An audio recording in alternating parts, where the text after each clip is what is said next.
Hi everybody, this is Nancy and welcome to Top Qualifier Marketing. You know, there are two fears that rank number one on everybody's list.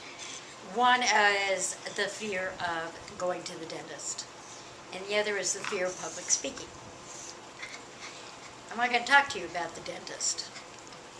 I think they should stay where they are, and I'll stay where I am. I am going to talk to you, though, about the fear of public speaking and how to start to overcome it. For some reason, I've always been very comfortable in front of a crowd of people, and I've always wondered why that was true. And so I started to think about it and what trick I use. I mean, we've all heard the one, picture everybody in the audience in their underwear, which I think would probably make me more afraid. But back when I was 16, I was the victim of a violent crime. A year later, when I was 17, it went to court. I had one of the best district attorneys I think that El Paso has ever produced. And yes, we had spent a lot of time going over testimony and what it was going to be like to be cross-examined and everything else.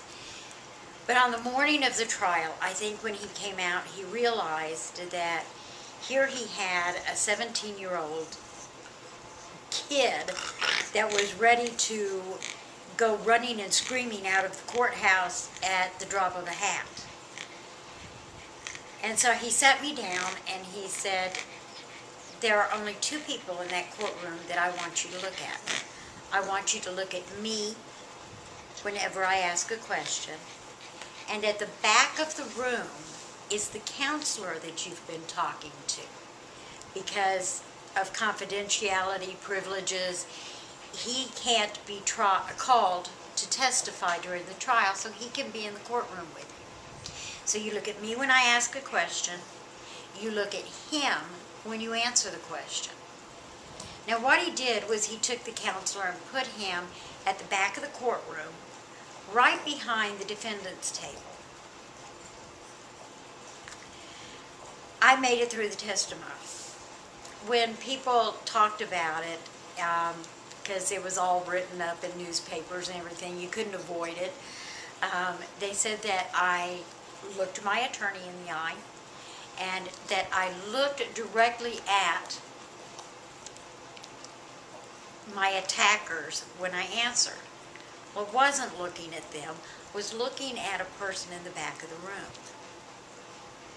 One of my first public speaking deals was that I got involved with the El Paso Rape Crisis Center, and I was asked to go up and talk and train police officers on how to deal with victims. And when I went up there, I knew that part of what I would have to do was I was going to have to tell my story. So we always did these in a partnership thing, and the girl that I was partnered with, she and I had become very close friends. She knew everything that had happened to me.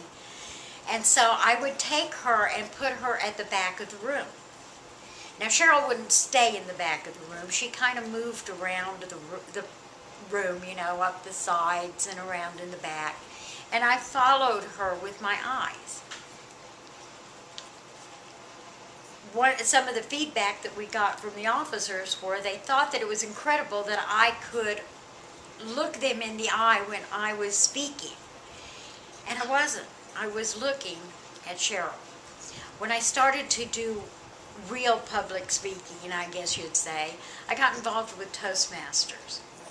And again, I took my mentor in Toastmasters and put him at the back of the room and asked him to just move around the room.